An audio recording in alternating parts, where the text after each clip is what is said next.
Hello viewers, இன்றைக்கி நம்ம இந்த வீடியோவில் பட் ரஹே ஹே படித்து கொண்டிருக்கிறான் அதை பற்றி நம்ம விரிவாக பார்க்கலாம். உங்களுக்கு இந்த வீடியோ பிடிச்சிருந்தால் லைக் பண்ணுங்கள், சப்ஸ்கிரைப் பண்ணுங்கள், பக்கத்தில் இருக்கிற பெல் ஐக்கான் பட்டனை ப்ரெஸ் பண்ணுங்கள். அப்போ நான் போடுற வீடியோ உடனே உங்களுக்கு வரும். இப்போ நம்ம வீடியோக்குள்ளே போகலாம்.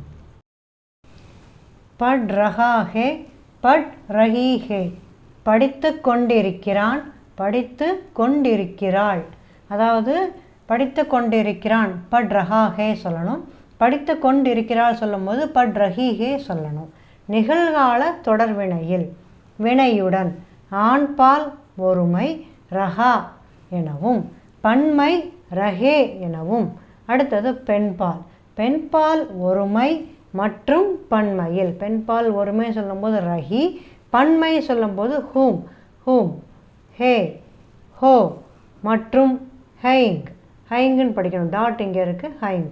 எழுவாய்க்கு தகுந்தவாறு பயன்படுத்தப்படுகிறது. இதற்கு நிறைய உதாரணங்கள் நான் உங்களுக்கு சொல்கிறேன்.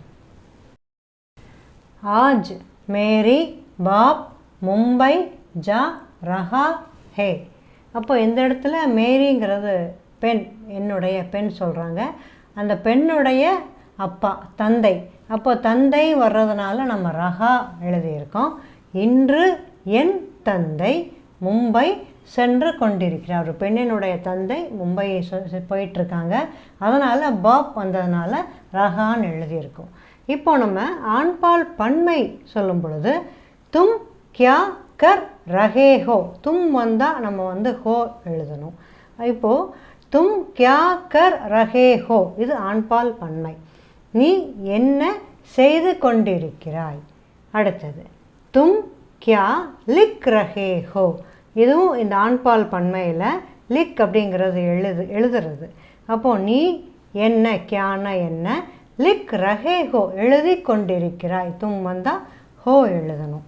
அடுத்தது ஆண்பால் பன்மையில் தும் கியா பாட் பட் ரஹே ஹோ, நீ என்ன பாடம் படித்து கொண்டிருக்கிறாய். பாட் அப்படிங்கிறது பாடம், பட் ரஹே ஹோ படித்து கொண்டிருக்கிறாய். அடுத்தது தும் கியா தேக் ரஹே ஹோ, இதுவும் ஆண்பால் பன்மை. நீ என்ன பார்த்து கொண்டிருக்கிறாய். தேக்னா பார்க்கறது, பார்த்து கொண்டிருக்கிறாய். இன்றைக்கி இந்த வீடியோவில் பட் ரஹா ஹே பட் ரஹே ஹே பற்றி விரிவாக பார்த்தோம். அடுத்த வீடியோவில் ஆயேகா ஆயகே வருவான் வருவாள் பற்றி நம்ம விரிவாக பார்க்கலாம். உங்களுக்கு இந்த வீடியோ பிடிச்சிருந்தால் லைக் பண்ணுங்கள், சப்ஸ்கிரைப் பண்ணுங்கள், பக்கத்தில் பெல் ஐக்கான் பட்டனை ப்ரெஸ் பண்ணுங்கள். அப்போ நான் போகிற வீடியோ உங்களுக்கு வரும். உங்கள் கமெண்ட்டை எனக்கு பதிவு பண்ணுங்கள். நன்றி.